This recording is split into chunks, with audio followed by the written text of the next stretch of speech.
got all the way down to Ulara, stayed here the night last night, got a couple of shots of Ayers Rock, Uluru, and I'm off there today, off right now, to have a bit of a bike ride around. So it's about $38 I think to get in, plus you've got your parks pass. Unfortunately I've got the NT residence pass, so but other than that I think it's $38 just to go ride your own bike around, so just to get in the gate in the park as a park entrant. I think you pay card only as you get there, so that's how that works. So yeah, off we go. Well, there she is, right ahead, the big red fella. I've just gone through the park pass place, paid me $38. They've given me a map, nice people. So you can drive kind of, there's two lanes you can go into. You can either have your ticket or you could buy your ticket at that little station I just went to just then. So card only, but here we go. So I go to the, because I'm going to do the bike ride, they reckon the best way to do it is to go to the Marla car park, which is about, I think it's about 15 k's or something like that from here to there, and then I can you ride the opposite way to what people are walking around the track apparently, probably so they can see you coming. But anyway, yeah, it's going to be a good day. Been really looking forward to this for a long time actually, really looking forward to it.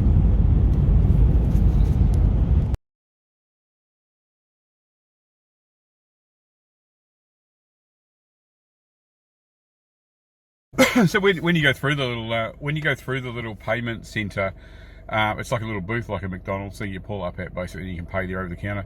And I pulled up and said, look, I'll have a Big Mac and fries. And yeah, she cracked a little bit of a smile, and I said, oh, to be fair, you probably get that 40 times a day. I should have done, is this the road to Sydney or something like that? But anyway, I tried the burger and fries, but yeah, whatever. It was pretty funny. I thought it was. Well, look where I am. How cool is that? Just about to go on the bike ride. Far to go down. See this. Look at that. That is spectacular. Right beside the road, just on my way to the Marlu track. That looks so cool. That's incredible.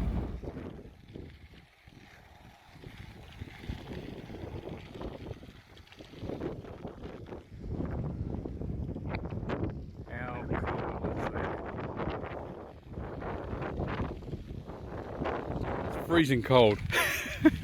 I was doing my warm gear back at the caravan because I'm in the desert, right? You don't need warm gear, but it is cold as, and they make you only ride a certain way around, so you go the opposite way to what people are walking. And the first ride is like into the shaded area. Oh my god, I'm just riding flat naked to get the sunny bit. I've got two shirts on. Oh my god, and there's all these signs around saying don't climb, and you look behind me. That, you probably can't see it in the camera, but that is fucking vertical. Like, yeah, I'm not climbing it. That's very cool. Really, really cool. A few people riding.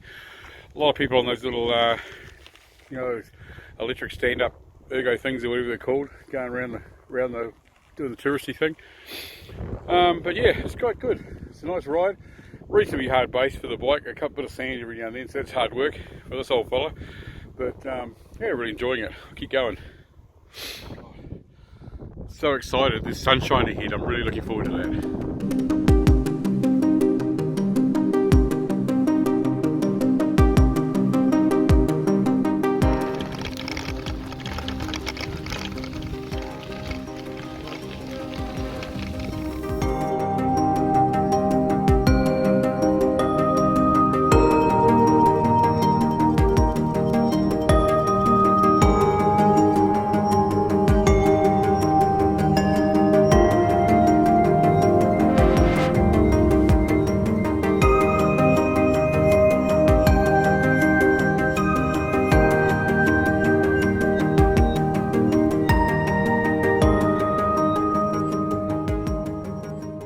Well, that was a very cool bike ride around Uluru. I think probably took me about 2.5 hours. Just took it really slowly. Stopped for a snack and a drink of water a few times, and photos, of course. Yeah, that was really good. Definitely reckon a bike ride around is the way to do it, looking at people and what they're doing. But the note with a bike, I reckon, is make sure you stop and look at the rock, because it was only those times I really stopped and had a look that I really sort of appreciated. A lot of the time you're looking at the track, or you're looking at other people coming towards you or whatever, because there's a few people on that track. So yeah, just take the time to stop and appreciate it. It's pretty cool. Doesn't really do the spiritual thing for me, to be quite honest, but it just looks quite spectacular. It's very yeah, just smooth and definitely out of place. Like, it's the weirdest thing to see out here, especially once you get close to it. You drive right up to it, it's like, wow, that's pretty weird. So it's quite cool. A lot of rangers around. You know, I haven't seen a police car since I left Darwin. In fact, I didn't see many in Darwin either. I don't think I've seen 3 going around the rock here. It's really bizarre. And of course, you've got to have your permit to get into the park and all that. And rangers everywhere. There must be 10 or 12 ranger trucks parked around me, and they're all walking around. I think they're doing tours and stuff, but yeah, it's unreal. There's rangers everywhere. So, but yeah, lots of people doing it. Good to see lots of families and kids on bikes and stuff like that. It was really quite cool. Be something I'd really love to do with the grandies one day. Would be to do something like this.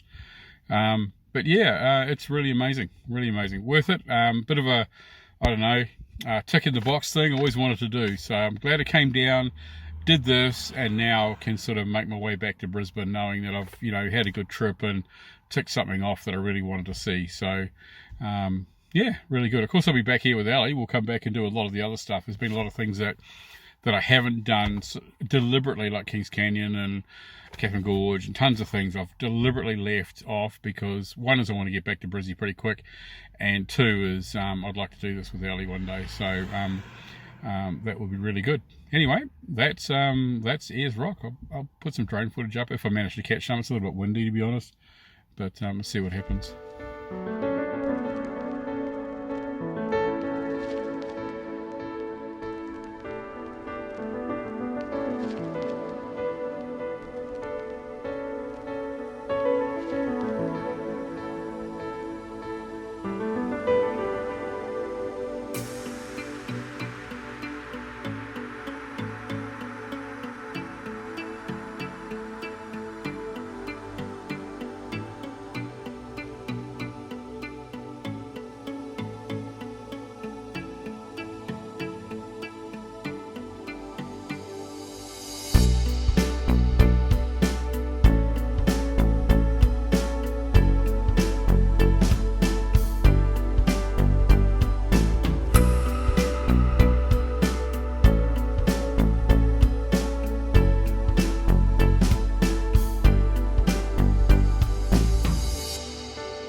Down to have a look at the cultural centre. There's a cultural centre out here. I reckon that would be worth having a look at.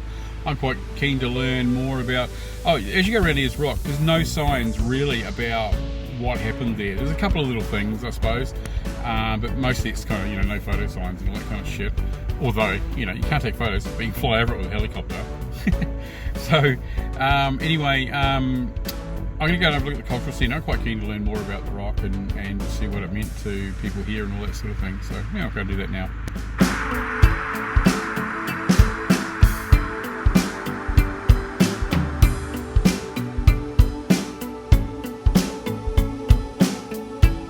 Okay, just doing the walk up to the, look, I haven't got the pronunciation of this right yet. I think it's the Tuda Mahuta.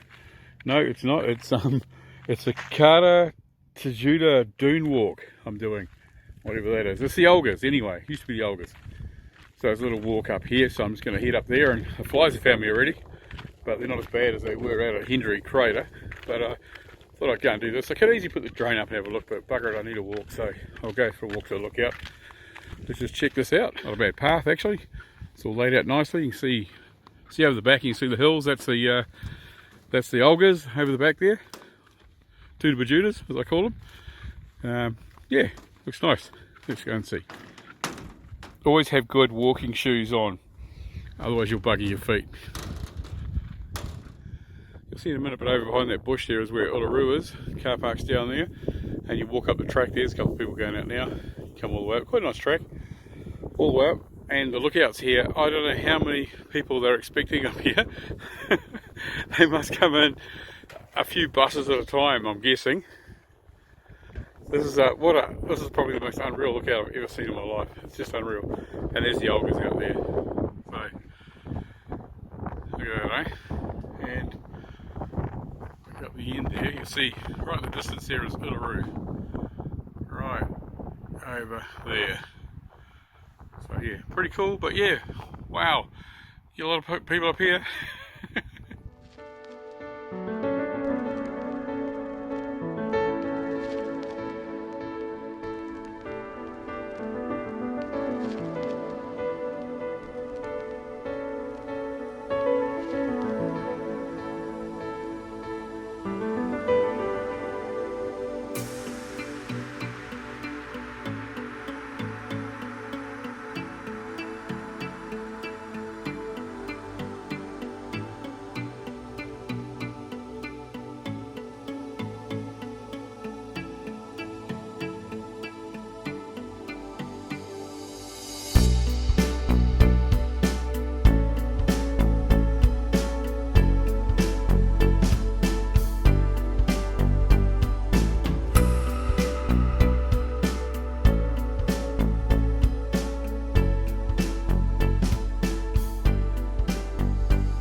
So I've just left, just left, hour and a half ago, left Ulara, heading towards Alice Springs. I've got another few hours to go.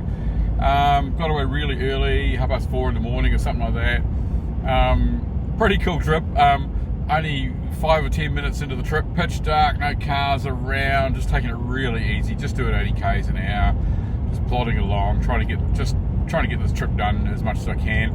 And I come across 3 camels on the road. 3 camels. So I thought I'd see some roos and things at this time of the day, just take it easy, but I saw 3 camels. So hopefully you got them on the dash cam. I'll put a picture up here. But also the most amazing sunset. So just stop and take a quick photo of that. Sunrise. Not often I see a sunrise, I like to sleep in.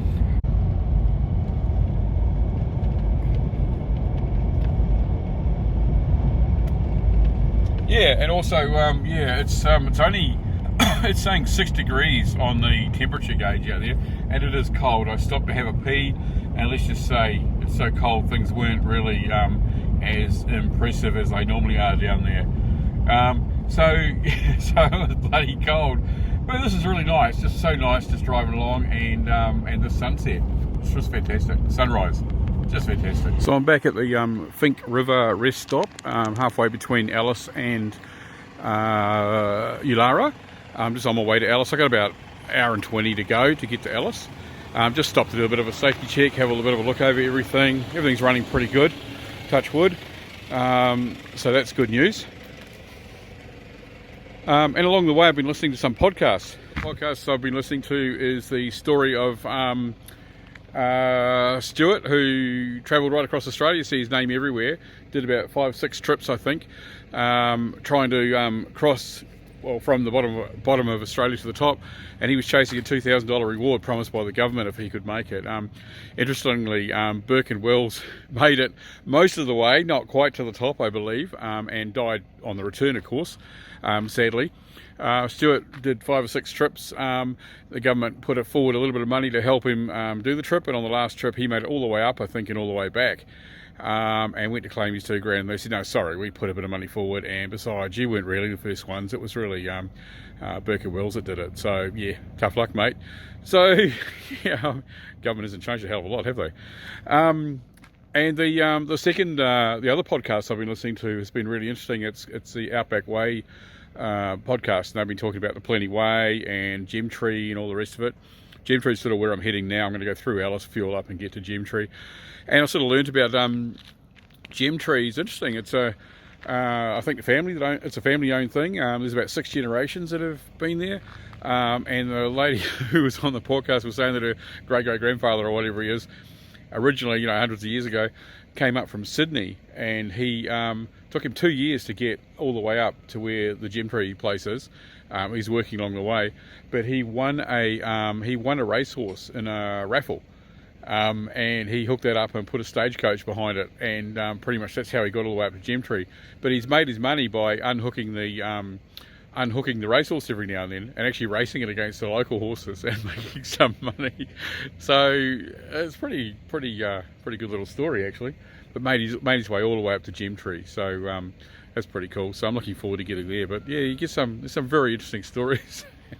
Very interesting stories around Australia, I tell you. Anyway, good chance to stretch my legs. It's still a bit cold. I think it's got the temperature gauge in the car, well, on the outside temperature got up to down to 4 degrees at one stage. Yeah, it's pretty cold. It was pretty cold before. I've been driving for a few hours now. It's up to what, 13, 14 degrees now, so probably get up to, I don't know what we'll get up to today, 25, maybe 20, 25. So yeah, I've got another hour 20 to Alice, and then I think it's another, I don't know, 45 minutes or an hour or something, I think, to Gemtree from there. I might even go a bit further. I'm feeling pretty good thanks to Red Bull, which gives you wings. So that's where I'm at the moment. Yeah, good trip. It's all going well. So I've stopped in Alice Springs, driven about, must be a good 5.5 hours, I think, solid from Ulara to Alice. Stopped to get some fuel at exorbitant prices again. But anyway, I filled up because I've got the Plenty Highway coming up, which is 3 days across the desert thing there. That's a pretty rough road. I'm sure there's fuel there, but I'm sure you pay for it too. And just downloading some of the video off the dash cam, etc. I want to catch that picture of the camels on the road this morning, half an hour into the trip this morning when I left. I came across in the pitch dark, 4:30 in the morning or something, already 3 camels on the road. That was pretty cool. I never saw a roo the whole way, and I saw 3 camels. So they're on the video, which is pretty cool. So yeah, just a bit of a rest stop here. I'll grab a little bit of lunch, fuel up, and then I'll get on the road. It's only like 11 o'clock now. I left at 4:30 or something. So yeah, it's been a long day, but I feel pretty good thanks to a couple of Red Bulls. I can probably do another couple of hours and smash it out. Actually, I was looking at the next stop, which is the Arthur River. I thought, oh, maybe I'll make it for that. And then I had a look, and it's like another 10 hours. I thought, yeah, no, it's too far. So another hour and a half, 2 hours will probably get me to Gemtree or in the bush somewhere. I'll work it out. Right now there's someone over here learning to drive. They're having a big argument. A couple behind me in that little car there. She's hit the curb, and whoever's showing her how to drive is an L-plater. They're actually screaming at each other. It's pretty funny. We've all done that, right?